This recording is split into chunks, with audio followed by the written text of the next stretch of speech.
Hello friends, आप सभी का हमारे ऑनलाइन प्लेटफॉर्म पर एक बार पुनः आप सभी का हार्दिक स्वागत है। तो हमारी राजनीति विज्ञान विषय पर आधारित टॉप 1000 एमसीक्यू जो सीरीज चल रही है उसका पार्ट 6 लेके मैं आपके समक्ष हाजिर हूं, जिसमें हम चुनिंदा सवालों के बारे में चर्चा करेंगे आगामी प्रतियोगी परीक्षाओं को एक दृष्टि में रखते हुए।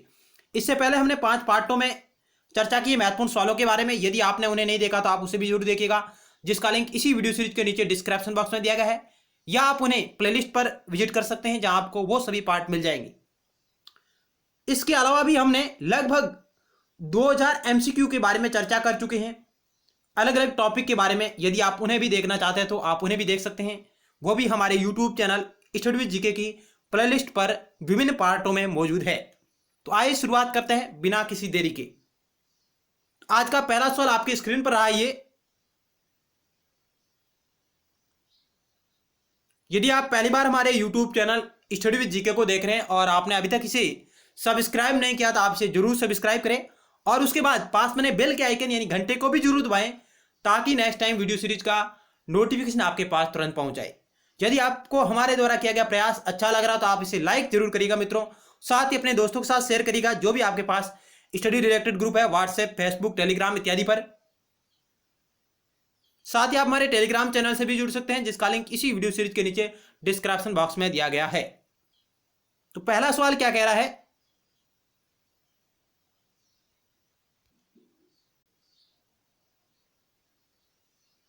पहला सवाल, is multiculturalism bad for women नामक पुस्तक के लेखक कौन है? इस पुस्तक के लेखक कौन है? सुजन मॉलर ऑकिन या सुसान मॉलर ऑकिन भी कहा जाता है, Simone de Beauvoir, Harriet Taylor, Rebecca Walker. Is multiculturalism bad for women नामक पुस्तक के लेखक कौन है? Susan मॉलर ऑकिन, Simone de Beauvoir, Harriet Taylor, Rebecca walker. क्या होगा इस सवाल का राइट आंसर? आप प्रत्येक सवाल को गैस करिएगा।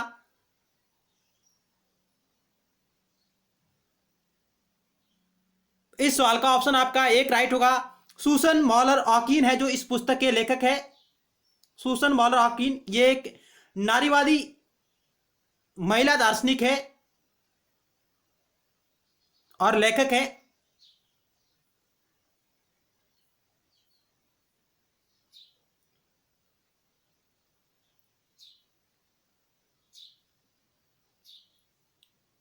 इन्हें सुसान मॉलर ऑकिन कहा जाता है। इनका पूरा नाम है सुसान मॉलर ऑकिन। एक प्रकार से उदारवादी नारीवादी राजनीतिक दार्शनिक लेखक है, यानी ये एक प्रकार की उदारवादी नारीवादी राजनीतिक दार्शनिक लेखक है। और इनकी एक और अन्य कृति है, वो है justice gender family. Justice gender of family ये उनकी प्रसिद्ध पुस्तक है, 1989 में प्रकाशित होती है, जबकि यह पुस्तक आपकी 1990 में प्रकाशित हुई है। ये फैक्ट आप नोट कर सकते हैं। चलते हैं नेक्स्ट सवाल की ओर। इसके साथ ही Simone de Beauvoir, Harriet Taylor, Rebecca walker ये भी एक नारीवादी विचारक हैं और लेखक हैं।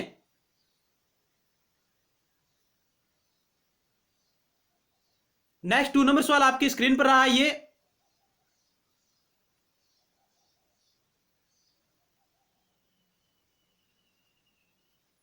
Philosophical rudiment concerning government and society नामक लेख किसके द्वारा लिखा गया था?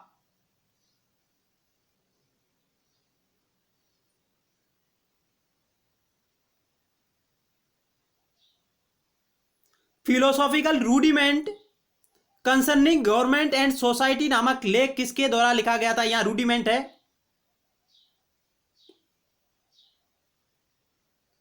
ऑप्शन आपके समक्ष हॉब्स, लोक, बेंथम, रूसो।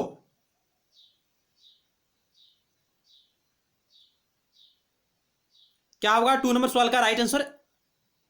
ऑप्शन आपका एक राइट होगा, हॉब्स के द्वारा यह लेख लिखा गया था मित्रों 1642 ईस्वी में। 1642 ईस्वी में हॉब्स के द्वारा यह लेख लिखा गया था, यह निबंध लिखा गया था, और यह हॉब्स का पहला लेख माना जाता है।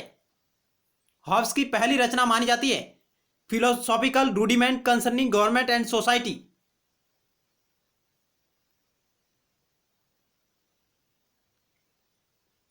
इसके अलावा हॉब्स की और कौन सी रचना है तो आप देख सकते हैं, लेविथॉन 1651 में प्रकाशित होती है, सबसे प्रसिद्ध ग्रंथ रहा है, चर्चित ग्रंथ है हॉब्स का। डी कॉर्पर डी सिवे नामक ये भी इनकी प्रसिद्ध रचना रही। डी कॉर्पर डी सिवे जो 1655 में प्रकाशित होती है। ये कुछ हॉब्स की महत्वपूर्ण रचनाएं हैं। नेक्स्ट सवाल आपकी स्क्रीन पर आ 3 नंबर। निम्नलिखित में से सत्य कथन का चयन करना है आपको। कथन पहला कह रहा है कि हॉब्स के अनुसार राज्य ठोस विवेक का परिणाम है। कथन दूसरा कह रहा है कि अरस्तु ने राज्य को प्राकृतिक संस्था माना। कथन तीसरा है कि अरस्तु ने कहा कि मनुष्य स्वभाव से राजनीतिक प्राणी है। हॉब्स ने इस बात का खंडन किया। और फिर आपको ऑप्शन का चयन करना है, केवल पहला सही, केवल दूसरा सही, पहला दूसरा दोनों सही, पहला दूसरा तीसरा तीनों सही। क्या होगा 3 नंबर सवाल का राइट आंसर, आप गैस करिएगा।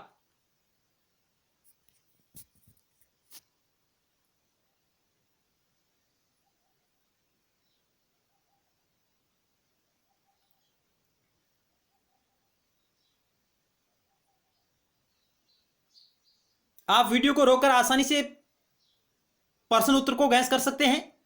तो इस सवाल का ऑप्शन आपका डी राइट होगा। पहला दूसरा तीसरा तीनों मित्रों सही है कि हॉब्स के अनुसार राज्य ठोस विवेक का परिणाम है। यह बात बिल्कुल सही है।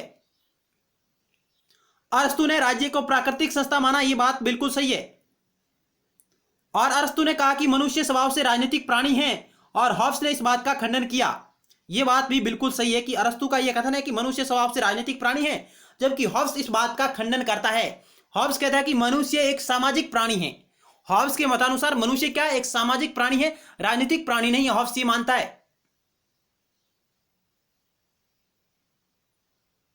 हॉब्स ने राज्य को क्या है, एक यांत्रिक माना है, प्राकृतिक संस्था नहीं माना है।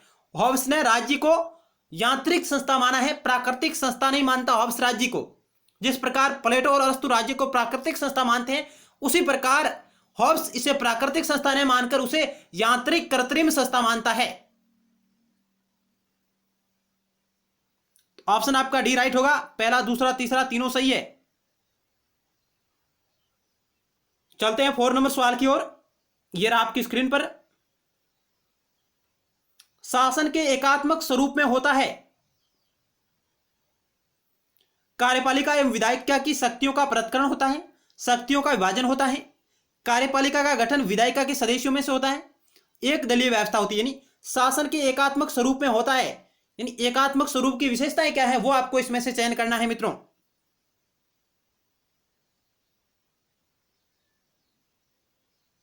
केंद्रीकरण और विकेंद्रीकरण व्यवस्था के आधार पर शासन के 2 भाग है, संघात्मक शासन और एकात्मक शासन। यानी शासन के केंद्रीकरण और विकेंद्रीकरण की व्यवस्था के आधार पर शासन को 2 भागों में बांटा गया है। एक तो है एकात्मक स्वरूप और दूसरा आपका संघात्मक स्वरूप। अब इसमें आपको क्या करना कि एकात्मक स्वरूप की क्या विशेषता है वो आपको चयन करनी है मित्रों। ऑप्शन आपका सी राइट होगा। कार्यपालिका का गठन विधायिका के सदस्यों में से होता है। ऑप्शन सी राइट होगा। शासन के एकात्मक स्वरूप में क्या होता है कि कार्यपालिका का गठन विधायिका के सदस्यों में से होता है, जबकि कार्यपालिका एवं विधायिका शक्तियों का पृथक्करण, शक्तियों का विभाजन, ये जो विशेषताएं हैं ये आपकी संघात्मक जो शासन व्यवस्था है उसकी ये विशेषताएं मानी जाती हैं। चलते हैं नेक्स्ट सवाल की ओर।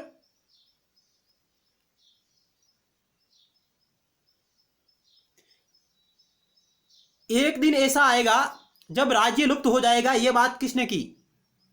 एक दिन ऐसा आएगा जब राज्य क्या है, लुप्त हो जाएगा, यह बात किसने की? कार्ल मार्क्स, बेंथम, अरस्तु, मैकियावेली।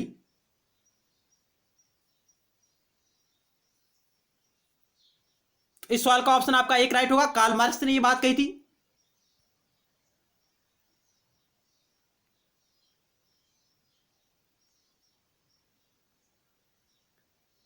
कौटिल्य के अनुसार तीन वर्ग में शामिल है। जो कौटिल्य ने 3 वर्ग बताए उनमें कौन कौन शामिल है?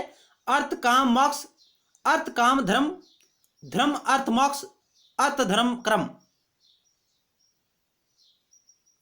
कौटिल्य के अनुसार 3 वर्ग में शामिल है। कौन शामिल है? ऑप्शन 4 आपके समक्ष रहे, आप राइट आंसर का चयन कीजिएगा।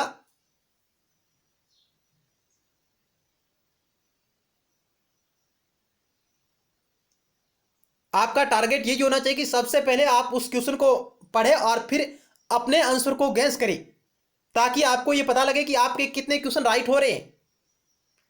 आपने अभी तक कौन सा टॉपिक नहीं पढ़ा है, आप किस टॉपिक से वंचित है, ये आपका आकलन होना चाहिए। कितना आप रिवीजन कर पाए या नहीं कर पाए।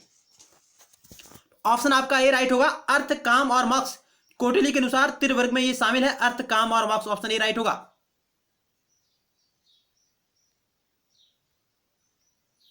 शक्ति संतुलन किसका एक महत्वपूर्ण सिद्धांत है। चार ऑप्शन आपके समक्ष है।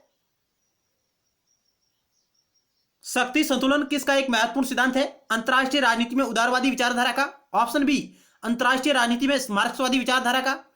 ऑप्शन सी, अंतरराष्ट्रीय राजनीति में पारंपरिक विचारधारा का। ऑप्शन डी है आपका अंतरराष्ट्रीय राजनीति में यथार्थवादी विचारधारा का। शक्ति संतुलन किसका एक महत्वपूर्ण सिद्धांत माना जाता है मित्रों। चार ऑप्शन आपके समक्ष रहे। इस सवाल का ऑप्शन क्या राइट होगा। ऑप्शन डी राइट होगा आपका। शक्ति संतुलन अंतरराष्ट्रीय राजनीति में यथार्थवादी विचारधारा का एक महत्वपूर्ण सिद्धांत माना जाता है। और यथार्थवादी विचारधारा के प्रमुख अग्रदूत कौन माना जाते हैं। हंस जे मोर्गेंताउ। पॉलिटिक्स अमंग नेशंस पुस्तक उनकी प्रसिद्ध रचना रही है। यथार्थवादी विचारधारा के अग्रणी कौन है। हंस जे मोर्गेंताउ माने जाते हैं। और यथार्थवादी विचारक है जो शक्ति को महत्वपूर्ण स्थान देते हैं। चलते हैं नेक्स्ट सवाल की ओर। बैंड वेगन रणनीति संबंधित है। बैंड वेगन रणनीति किससे संबंधित है। शीत युद्ध में रूस द्वारा अपनाई गई। ऑप्शन बी, अमेरिकी वर्चस्व से संबंधित है। कोरियाई संकट से संबंधित है। और मोदी सरकार द्वारा बनाई गई है। बैंड वेगन रणनीति का संबंध किससे है मित्रों। चार ऑप्शन आपके समक्ष रहे।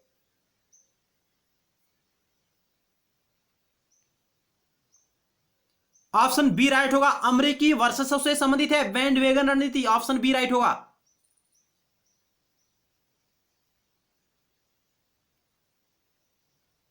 पीएम मोदी ने संयुक्त राष्ट्र के वैसाख दिवस में भाग लेने के लिए किस देश गए थे। यानी पीएम मोदी, भारतीय प्राइम मिनिस्टर मोदी जी संयुक्त राष्ट्र के वैसाख दिवस में भाग लेने के लिए किस देश की यात्रा पर गए थे। भूटान, अमेरिका, श्रीलंका, रूस। संयुक्त राष्ट्र के वैसाख दिवस का समारोह किस देश में हुआ था। ऑप्शन आपका सी राइट होगा। श्रीलंका गए थे मोदी जी वैसाख दिवस में भाग लेने के लिए।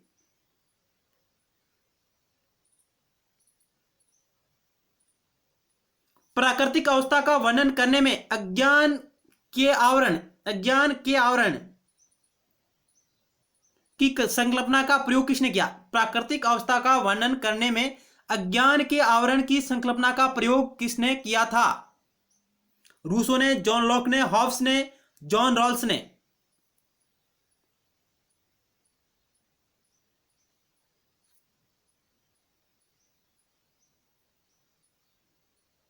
इस सवाल का ऑप्शन डी राइट होगा।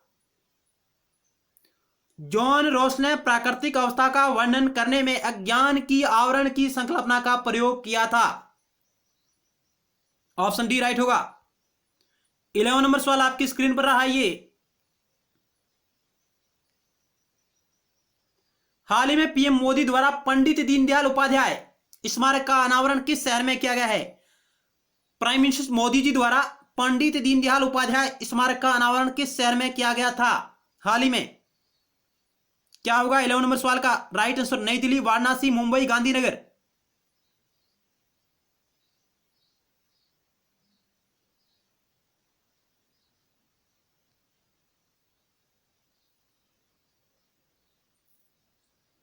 इस सवाल का ऑप्शन बी राइट होगा। वाराणसी, उत्तर प्रदेश, यूपी में पंडित दीनदयाल उपाध्याय स्मारक का अनावरण किया गया था पीएम मोदी जी द्वारा।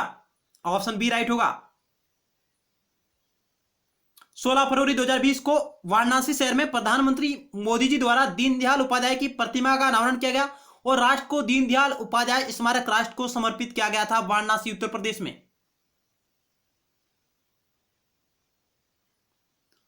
और यह प्रतिमा 63 फीट हाइट पर है। 63 फीट ऊंची प्रतिमा है ये। 63। पंडित दीनदयाल उपाध्याय एकात्मक मानवतावाद जो विचारधारा है उसके अग्रणी प्रणेता माने जाते हैं।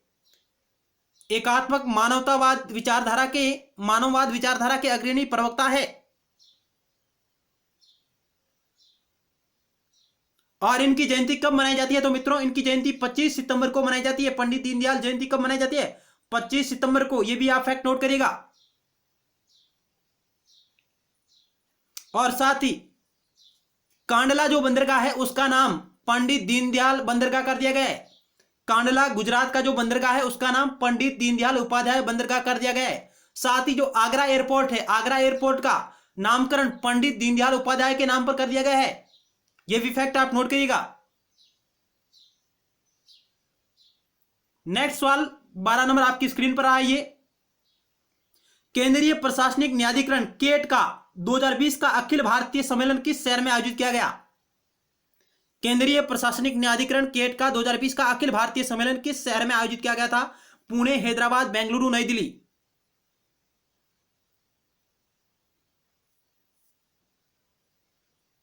आप कमेंट बॉक्स के माध्यम से यदि आपको यह जानकारी तो बताइए कि केंद्रीय प्रशासनिक न्यायाधिकरण की व्यवस्था क्या भारतीय संविधान में है या नहीं है।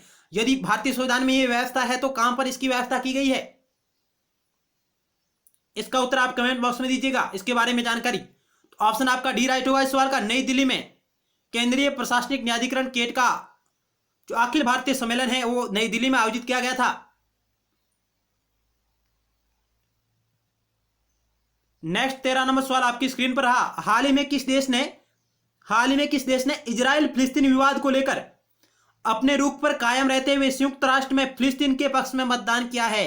यानी यूएनओ में फिलिस्तीन के पक्ष में मतदान किसने किया है? पहले ही अपने रुख पर कायम रखते हुए नेपाल, भारत, चाइना, जापान।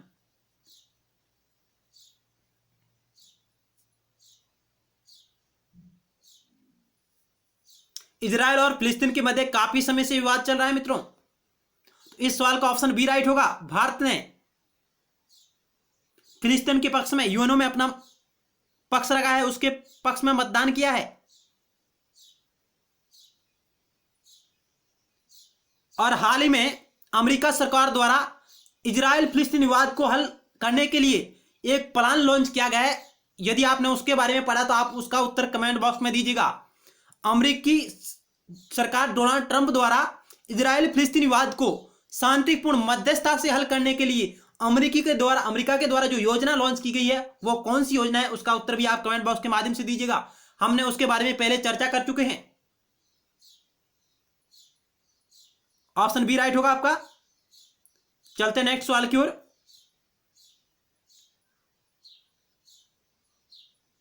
दक्षिण एशियाई क्षेत्रीय सहयोग संगठन के संदर्भ में निम्नलिखित कथनों पर विचार कीजिए। यानी आपको सार्क के संदर्भ में कथनों पर विचार करना। SAARC, South Asian Association Regional Corporation, SAARC.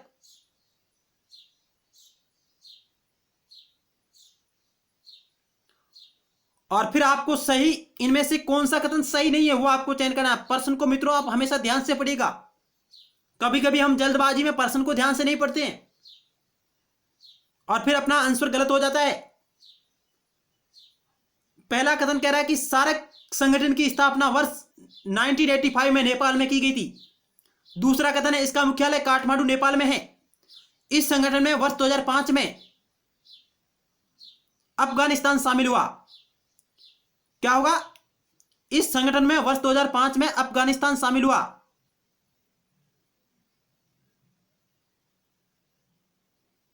अब आपको इनमें से कौन सा कथन सही नहीं है वो आपको चयन करना है। पहला कथन है कि इस संगठन की स्थापना वर्ष 1985 में नेपाल में की गई थी। दूसरा कथन है इसका मुख्यालय काठमांडू नेपाल में है। तीसरे कथन को ध्यान से सुनिएगा, इस संगठन में अफगानिस्तान वर्ष 2005 में शामिल हुआ। और फिर आपको सही कथन का चयन करना है।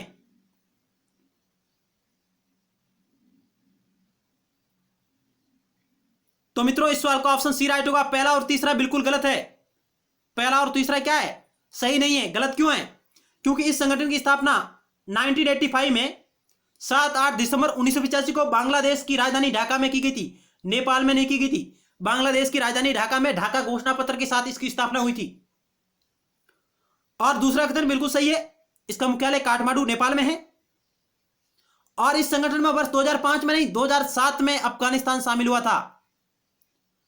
अफगानिस्तान है जो 2007 में शामिल हुआ था सार्क में, और अफगानिस्तान 8वां सदस्य राष्ट्र बना था सार्क का मित्रों।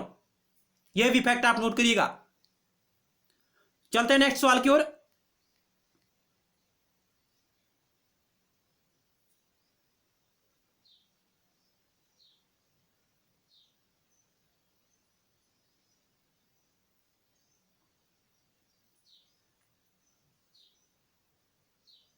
नेक्स्ट सवाल 15 नंबर आपकी स्क्रीन पर रहा। संयुक्त राष्ट्र महासभा ने निम्नलिखित में से कौन से विषय क्षेत्र को यूएन दशक 2021 से 2030 तक के लिए घोषित किया है? यानी यूएन महासभा ने कौन से क्षेत्र के विशेष क्षेत्र को 2021 से 2030 तक यूएन दशक, संयुक्त राष्ट्र दशक के रूप में मनाने का निर्णय लिया है मित्रों? पोषण पर कार्रवाई दशक, गरीबी उन्मूलन दशक, मरुस्थलीकरण रोकने पर दशक और पारिस्थितिकी तंत्र बहाली दशक। कौन सा विषय होगा इनमें से? ऑप्शन आपके समक्ष है 4।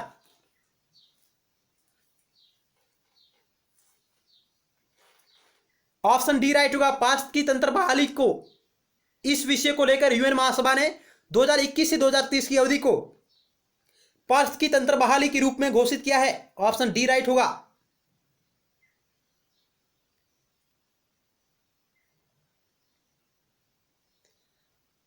मार्च 2019 में यूएन महासभा ने वर्ष 2021-30 के दशक को पारिस्थितिकी तंत्र बहाली पर यूएन दशक के रूप में घोषित किया है।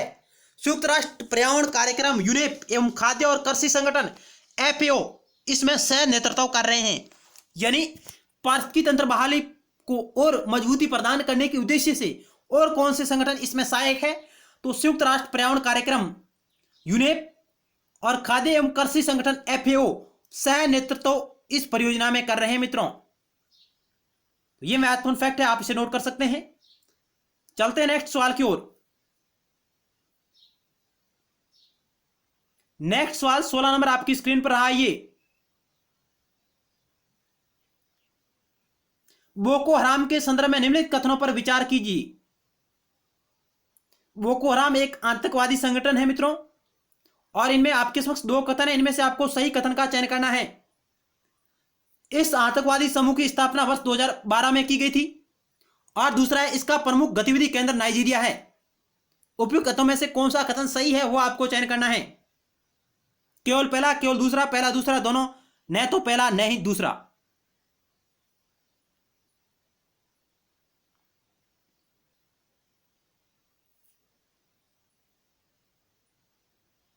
तो इस सवाल का ऑप्शन बी राइट होगा। केवल दूसरा कथन सही है कि इसका प्रमुख गतिविधि केंद्र नाइजीरिया में है, और इसकी स्थापना 2002 में की गई थी। 2002 में बोको हराम संगठन की स्थापना, आतंकवादी संगठन की स्थापना 2002 में की गई थी, और इसका प्रमुख गतिविधि केंद्र नाइजीरिया है।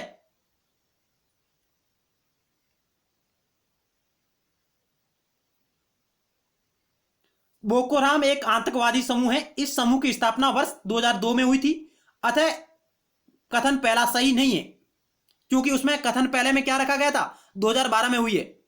बोको हराम के आतंकवादी मुख्य रूप से नाइजीरिया के उत्तरी राज्यों योब, कानो, बाउची, बोर्नो, कड़ूना में फैले हुए। यानी बोको हराम के जो आतंकवादी समूह हैं वो कहां फैले हुए? तो नाइजीरिया कंट्री के उत्तरी राज्यों योब, कानो, बाउची, बोर्नो और कड़ूना में फैले हुए। बोको हराम का मतलब पश्चिमी शिक्षा निषिद्ध है। बोको हराम का जो क्या मानता है बोको हराम आतंकवादी संगठन, वो कहता है कि जो पश्चिमी शिक्षा है वो निषिद्ध है, उसको वो नहीं मानता है। नेक्स्ट सवाल आपकी स्क्रीन पर आ 17 number.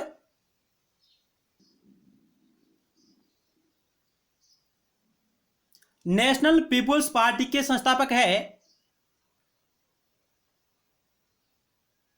Somnath Chatterjee, Shivraj Patil, K S. Hegde, P A. Sangma. National People's Party के संस्थापक है।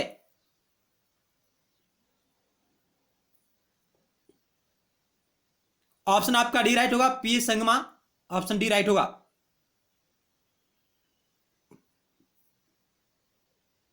अठारह नंबर सवाल आपकी स्क्रीन पर आइए।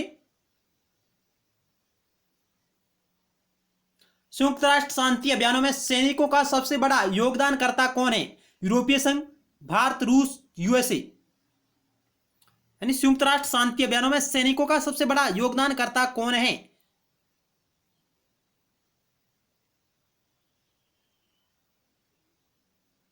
इस सवाल का ऑप्शन आपका ए राइट हुआ, यूरोपीय संघ। यूरोपीय संघ के सैनिक संयुक्त राष्ट्र शांति अभियानों में सबसे ज्यादा भागीदारी है। यूरोपीय संघ यह कब अस्तित्व में आया है? तो यह मार्टिस जो ट्रीटी हुई थी, मार्टिस ट्रीटी के तहत यह अस्तित्व में आया था। मार्टिस ट्रीटी कब हुई थी? यह हुई थी 1992 में, और इसके तहत 1993 में इसकी स्थापना होती है यूरोपीय संघ की। और वर्तमान में यूरोपीय संघ में कितने राष्ट्र शामिल है? वर्तमान में यूरोपीय संघ में कितने राष्ट्र शामिल है? तो वर्तमान में 27 कंट्री इसमें शामिल है मित्रों। पूर्व में कितने थे? तो पूर्व में आपके 28 थे। लेकिन इंग्लैंड जो यूके है जो इससे बाहर हो गया है। और जो ब्रेग्जिट घटना है, ब्रेग्जिट, यूरोपीय संघ से ब्रिटेन का बाहर निकलना ही ब्रेग्जिट है। यूरोपीय संघ से ब्रिटेन का बाहर निकलना ब्रेग्जिट घटना थी। और आखिरकार ब्रिटेन है जो यूरोपीय संघ से बाहर हो गया है। और वर्तमान में 27 देश है जो इस यूरोपीय संघ में शामिल है।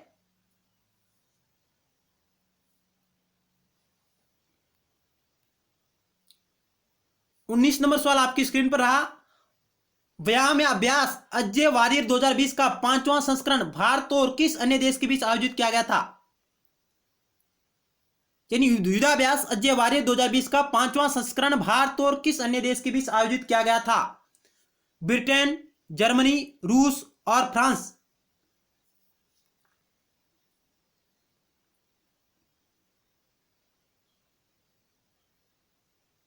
ऑप्शन आपका ए राइट होगा। ब्रिटेन के साथ भारत और ब्रिटेन की सेनाओं के मध्य यह आयोजित किया जाता है अजय वारियर युद्धाभ्यास।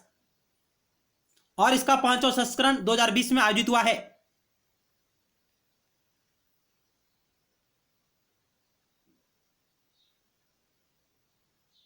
अजय वारियर 2020 भारत और ब्रिटेन के बीच संयुक्त सैन्य युद्धाभ्यास है। और इसका आयोजन ब्रिटेन में ही किया गया है। हाल ही में 2020 में इसका जो आयोजन कहा हुआ है तो ब्रिटेन में हुआ है मित्रों। और इसके अलावा भारत और ब्रिटेन के मध्य इंद्रधनुष युद्धाभ्यास का भी आयोजित किया जाता है। इंद्रधनुष युद्धाभ्यास आयोजित किया जाता है भारत और ब्रिटिश सेनाओं के मध्य।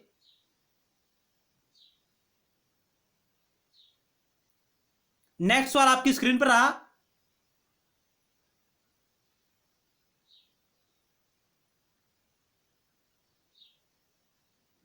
संघीय संसद राज्य सूची के विषयों पर भी कानून बना सकती है।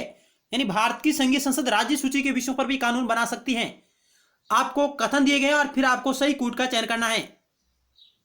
अंतरराष्ट्रीय समझौतों को प्रभावी बनाने हेतु संबंधित राज्य की सहमति से राज्य में राष्ट्रपति शासन लागू रहने की अवस्था में, राष्ट्रीय हित में जब राज्य सभा 2/3 बहुमत हेतु प्रस्ताव पारित करें तो।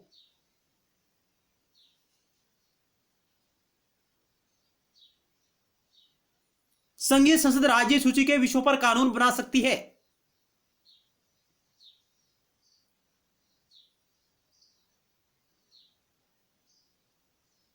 तो इस सवाल का ऑप्शन डी राइट होगा।